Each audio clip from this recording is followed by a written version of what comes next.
Hello दोस्तों, कैसे हैं आप लोग। एक बार फिर से स्वागत है आप सभी लोगों का, आप सभी के अपने चैनल सपोर्टिंग आप फार्मेसी में। दोस्तों, आज का ये वीडियो बहुत ही महत्वपूर्ण होने वाला है, क्योंकि आज के इस वीडियो में आप लोगों को बताने वाला हूं लगातार डकार आना, लगातार हिचकी आना, इसके इलाज के बारे में आप लोगों को पूरी की पूरी जानकारी एकदम आसान भाषा में देने वाला हूँ। दोस्तों, आज की इस वीडियो में आप लोगों को एक नई बीमारी और एक नई दवाइयों के बारे में पूरा डिटेल नॉलेज देने वाला हूँ। तो आज का वीडियो बहुत ही महत्वपूर्ण है, कोशिश करना कि एक बार इस वीडियो को पूरा जरूर देख लेना। तो चलिए वीडियो को स्टार्ट करते हैं बिना देर किए हुए।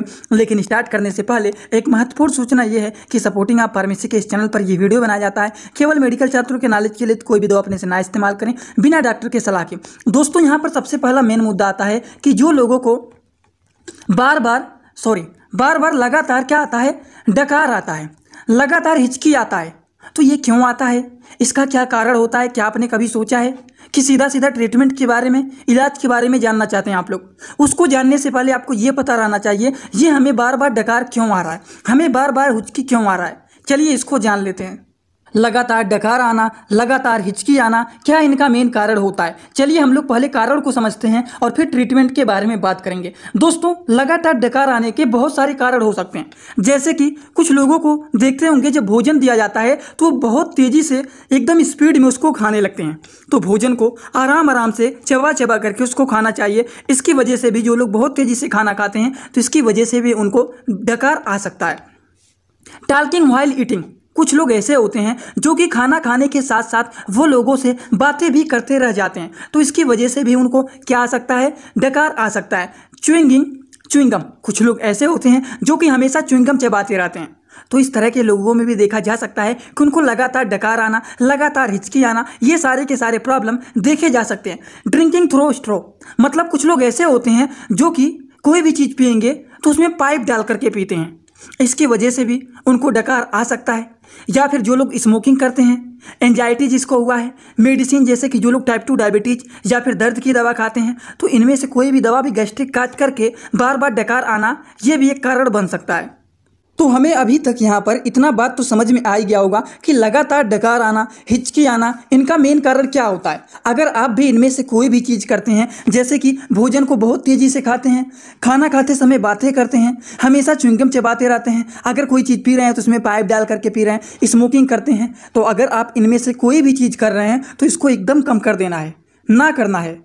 समझ गए। खाना तेज नहीं खाना है, आराम से खाना है, खाना खाते समय बातें नहीं करना है, च्युइंगम नहीं चबाना है। कोई भी चीज़ पी रहे हैं तो उसको आसानी से पी लीजिए, ना कि उसमें पाइप डाल करके पीजिए। स्मोकिंग नहीं करना है। टाइप 2 डायबिटीज मेडिसिन के कारण भी हो सकता है, पेन किलर मेडिसिन की वजह से भी डकार आ सकता है। तो ये सारे के सारे कारण होते हैं जिनकी वजह से देखा जा सकता है कि मरीज को बार बार डकार आना।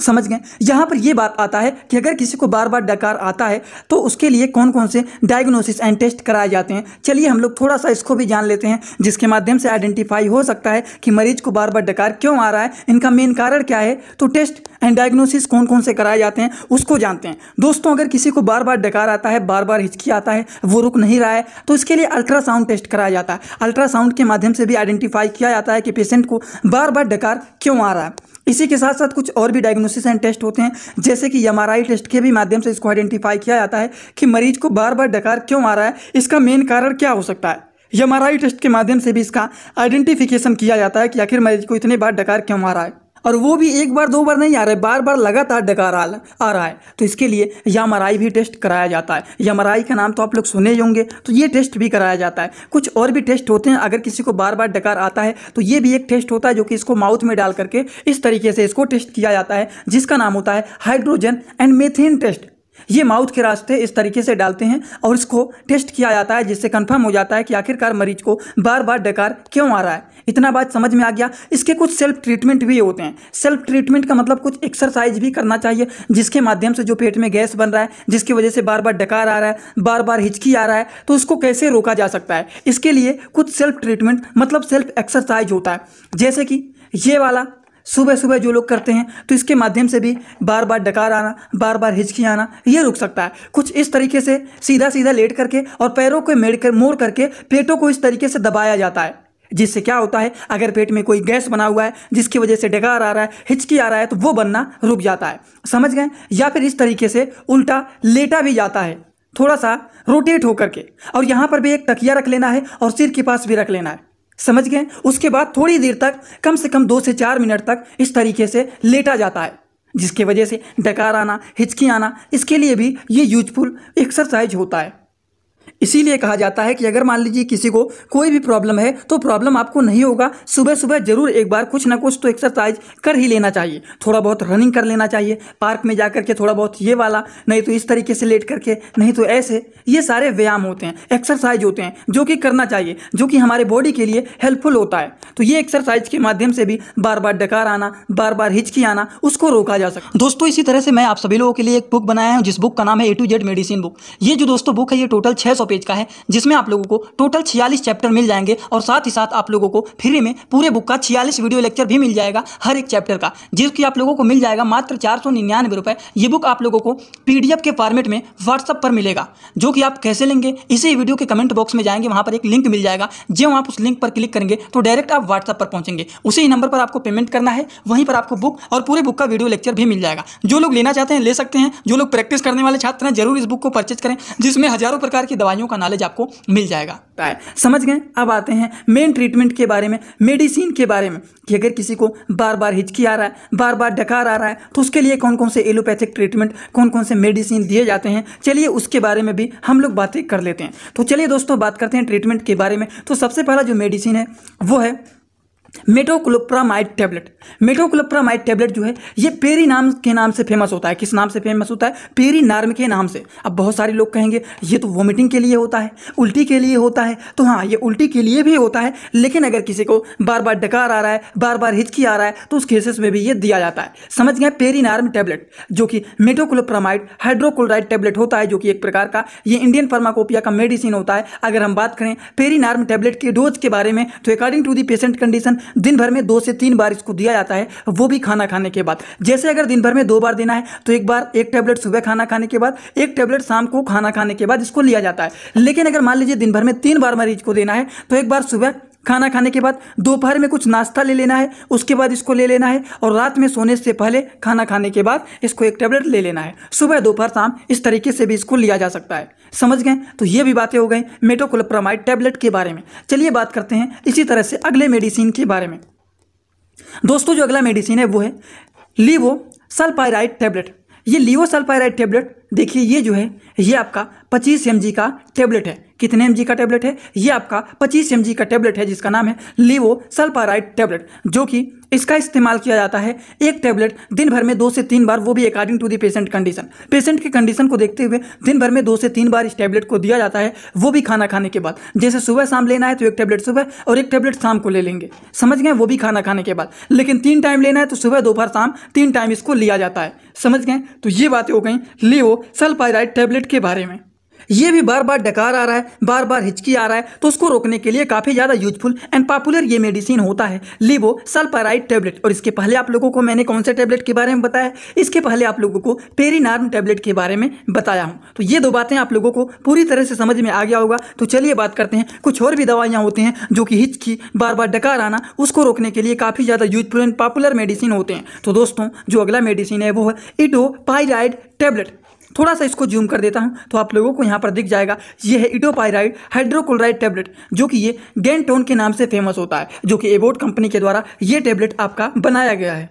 ये जो साइड में लिखा रहता है एबोट कंपनी के द्वारा बनाया गया है, कि मैनकाइंड कंपनी के द्वारा बनाया गया है, कि सिप्ला कंपनी के द्वारा बनाया गया है, तो यहाँ पर कंपनी का नाम साइड में लिखा रहता है, जिससे पता चल जाए कि ये दवा किस कंपनी का है। समझ गए। ये जो टैबलेट है इटोपाइराइड हाइड्रोक्लोराइड टैबलेट, ये 50 mg का टैबलेट है, जिसका इस्तेमाल किया जाता है अगर किसी को बार बार डकार आ रहा है, बार बार हिचकी आ रहा है, तो उसको रोकने के लिए काफ़ी ज़्यादा यूजफुल एंड ये पॉपुलर मेडिसिन होता है। चलिए बात कर लेते हैं इटोपाइराइड टैबलेट के डोज के बारे में, कि इस टैबलेट का क्या डोज होता है, कितने अमाउंट में पेशेंट को दिया जाता है, उसको भी जान लेते हैं। दोस्तों डोज के बारे में बात करें तो एक टैबलेट दिन भर में BD से TDS दिया जाता है, वो भी आफ्टर मील। ये BD TDS जो लोग नहीं समझ पा रहे हैं वो लोग थोड़ा सा यहाँ पर जान लीजिए कि दवाइयों के जो डोज होते हैं वो 60 वर्ड में लिख दिया जाता है, जैसे कि OD हो गया, BD हो गया, या फिर TDS हो गया, या फिर QID हो गया, या फिर मान लीजिए SOS हो गया। तो इन सारे चीज़ों का क्या मतलब होता है? या फिर AM हो गया, या फिर बीएम हो गया। इन सारी चीज़ों का मतलब आप मेडिकल के छात्र हैं, आप सभी लोगों को पता रहना चाहिए। ओडी का मतलब होता है दोस्तों दवा को दिन भर में 1 बार खाना है। पीडी का मतलब होता है दवा को दिन भर में 2 बार खाना है। टीडीएस का मतलब होता है दवा को दिन भर में 3 बार खाना है। और क्यूआईडी का मतलब क्या होता है? दवा को दिन भर में 4 बार खाना है। एसओएस का क्या मतलब होता है? एसओएस एक ऐसी दवाइयाँ होती हैं जो कि जब जरूरत पड़ता है तब हम लोग इसका इस्तेमाल करते हैं, इसीलिए नीड लिख दे रहा हूँ। जैसे कि आप अपने घर में पैरासीटामॉल एक पत्ता रखे हुए हैं, तो क्या डेली आप पैरासीटामॉल खाते हैं? नहीं, डेली नहीं खाते हैं। जब आपको या फिर आपके परिवार में किसी को बुखार होता है तब आप पैरासीटामॉल निकाल करके उनको एक टेबलेट दे देते हैं, क्योंकि डेली नहीं ना बुखार है उनको। जब उनको बुखार होगा तभी वो इस्तेमाल करेंगे। बुखार होगा, सिर में दर्द होगा, शरीर में दर्द होगा, तो उसको ठीक करने के लिए पैरासीटामॉल टेबलेट दे देंगे, जो कि दर्द और बुखार दोनों को ठीक करने का काम करता है। तो जब जरूरत पड़ता है तब उस दवा को दिया जाता है, और इस प्रकार के दवाइयों को हम लोग बोलते हैं एसओएस क्लास का मेडिसिन है। समझ गए? एएम का क्या मतलब होता है? एएम का मतलब होता है आफ्टर मील, मतलब दवा को खाना खाने के बाद खाना है। बीएम का क्या मतलब होता है? बीएम का मतलब होता है बिफोर मील, मतलब दवा को खाना खाने के पहले खाना है।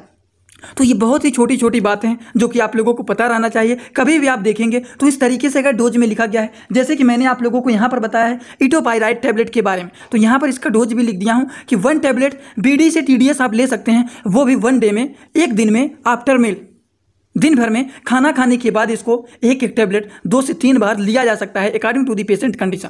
समझ गए आप लोग? इतना बात एकदम अच्छे से जुबान पर याद हो गया। तो चलिए बात करते हैं अगले मेडिसिन की ओर। दोस्तों जो अगला मेडिसिन है वो है ओमीजेट कैप्सूल। ये है, अगर मान लीजिए किसी भी पेशेंट को पेट में गैस बना हुआ है, पेट में जलन हो रहा है, स्टमक पेन हो रहा है, जैसे पेट फूला हुआ है, पेट में जलन हो रहा है, पेट में गैस बना हुआ है, या फिर जी मचलाना, उल्टी होना, जलन होना, ये सारी चीज़ों को ठीक करने के लिए दिया जाता है ओमीजेट कैप्सूल। अब एक बात देखिए, ओमीजेड में ओमेप्राजोल भी मिला हुआ है एंड डोमपेरिडोन भी मिला हुआ है। डोमपेरिडोन का काम क्या होता है? नोजिया एंड वोमिटिंग को ठीक करना, जी मचलाना, उल्टी होना, इसको रोकने का काम करता है डोमपेरिडोन। और ओमेप्राजोल का काम क्या होता है? ओमेप्राजोल एक प्रकार का गैस्ट्रिक ट्रीटमेंट का मेडिसिन होता है। जो नए छात्र हैं जिन्हें नहीं समझ में आ रहा है उनके लिए यहाँ पर एक छोटा सा ट्रिक बता देता हूँ कि मैंने आप सभी लोगों को ये ट्रिक बताया हुआ है कि जिन मेडिसिन के अंत में PRAZOLE आ जाए या फिर TIDINE आ जाए तो इस प्रकार की दवाइयाँ गैस्ट्रिक मेडिसिन होता है। जैसे कि एग्जाम्पल की बात करें तो पेंटाप्राजोल आया ना, प्राजोल, ओमेप्राजोल, तो इसमें भी प्राजोल आया, दोनों में प्राजोल आया, पेंटाप्राजोल, ओमेप्राजोल। तो इस तरह की दवाइयाँ गैस्ट्रिक ट्रीटमेंट की मेडिसिन होता है। रेनिटिडिन, सिमिटिडिन, दोनों में टिडिन आया ना, रेनिटिडिन, सिमिटिडिन, दोनों में टिडिन आ रहा है, तो ये भी एक प्रकार का गैस्ट्रिक ट्रीटमेंट का मेडिसिन है। तो इस प्रकार से दवाइयों का नाम आप लोगों को याद रखना चाहिए। कभी भी दवाइयों की कंपोजिशन को पढ़ेंगे तो देखते ही बता देंगे कि ये दवा का क्या काम है। जैसे कि यहाँ पर ओमेप्राजोल लिखा हुआ है, तो ओमेप्राजोल, प्राजोल आया हुआ है ना, तो ये जो है ये गैस्ट्रिक ट्रीटमेंट के लिए है। और डोमपेरिडोन ये क्या है? ये नोजिया एंड वोमिटिंग को रोकने का काम करता है, जी मचलाना, उल्टी होना, उसको रोकने के लिए डोमपेरिडोन टैबलेट का इस्तेमाल किया जाता है। तो ये जो होता है ओमेडीजेड कैप्सूल, इसका काम होता है ये हमारे पेट के गैस को ठीक करने का काम करता है। पेट में इरिटेशन हो रहा है, जी मचला रहा है, उल्टी हो रहा है, हेड बर्न हो रहा है, पेट में जलन हो रहा है, तो इन सारी चीज़ों को ठीक करने के लिए ओमीजेड डी कैप्सूल का इस्तेमाल किया जाता है। अगर हम डोज के बारे में बात करें तो according to the patient condition एक कैप्सूल आप दिन भर में 1 से 2 बार ले सकते हैं। अगर आप खाना खाने के पहले भी इसको ले सकते हैं और खाना खाने के बाद भी इस दवा को ले सकते हैं। इसमें कोई भी प्रॉब्लम नहीं है कि आप खाना खाने के पहले नहीं ले सकते हैं। ये दवा को आप खाना खाने के पहले भी ले सकते हैं और खाना खाने के बाद भी इसको लिया जा सकता है। समझ गए? तो चलिए कुछ और भी मेडिसिन के बारे में बात कर लेते हैं। दोस्तों जो अगला मेडिसिन है वो है लोराजिपैम टैबलेट। ये जो है लोराजिपैम टैबलेट आप देख सकते हैं, ये लोरावेम के नाम से फेमस होता है, जो कि 2 mg का ये टैबलेट है। लोराजिपैम टैबलेट जो कि एक प्रकार का इंडियन फार्माकोपिया का ये टैबलेट है। जो नए छात्र नहीं समझ पा रहे हैं ये जान लीजिए, फार्माकोपिया जो होता है ये 3 क्लास में देखे जाते हैं, जैसे कि IP हो गया, BP हो गया, USP हो गया। तो अगर किसी दवा के नाम के बगल में IP लिखा है मतलब ये दवा इंडियन फार्माकोपिया का है, BP लिखा है तो इसका मतलब ये दवा ब्रिटिश फार्माकोपिया का है, लेकिन अगर USP लिखा है तो इसका मतलब क्या होता है? इसका मतलब ये दवा यूनाइटेड स्टेट फार्माकोपिया का है। इतना बात समझ में आया ना आप लोगों को? तो यहाँ पर क्या लिखा गया है? लोराजिपैम टैबलेट, जो कि इंडियन फार्माकोपिया का 2 mg का ये टैबलेट है, जो कि लोरावेम के नाम से फेमस होता है। तो हम बात करें अगर किसी को बार बार डकार आ रहा है, बार बार हिचकी आ रहा है, तो उस केसेस में इसका भी इस्तेमाल किया जाता है। लेकिन तब अगर किसी को एंजाइटी कंडीशन है, एंजाइटी कंडीशन के कारण पेशेंट को बार बार डकार आ रहा है, तो उस तरह के पेशेंट इसका इस्तेमाल करेंगे लोरावेम टैबलेट का, जो कि लोराज़ेपम के नाम से फेमस होता है। Only use in anxiety condition. ये दवा का इस्तेमाल केवल और केवल एंजाइटी के कंडीशन में ही इस्तेमाल किया जाता है। अगर एंजाइटी के कारण पेशेंट को बार बार डकार आ रहा है, बार बार हिचकी आ रहा है, तो उसको रोकने के लिए लोराज़ेपम टैबलेट का इस्तेमाल किया जाता है, लेकिन only use in the anxiety condition. समझ में आ गया? समझ में तो आ ही गया होगा आप लोगों को एकदम अच्छे से। दोस्तों, अगर आप लोगों को ये वीडियो अच्छे से समझ में आया हो हर एक मेडिसिन के बारे में, तो सभी लोग कमेंट बॉक्स में आइए और अपना फीडबैक जरूर दीजिए कि आज का वीडियो आप लोगों को कैसा लगा। आप कमेंट बॉक्स में जब रिप्लाई करते हैं कि कैसा लगा, समझ में आया कि नहीं, तो उससे हमें बहुत ज़्यादा मोटिवेशन मिलता है। और जब हमें मोटिवेशन मिलता है तो मैं सोचता हूँ अगले दिन आप लोगों को इससे भी बेहतरीन लेक्चर लेकर के आऊँ। तो आप लोग ऐसे ही हमारे मोटिवेशन को बढ़ाइए, ज़्यादा से ज़्यादा इस वीडियो को शेयर करिए अपने सभी दोस्तों के पास। तो चलिए दोस्तों, thanks for watching video, like comment share and subscribe this channel.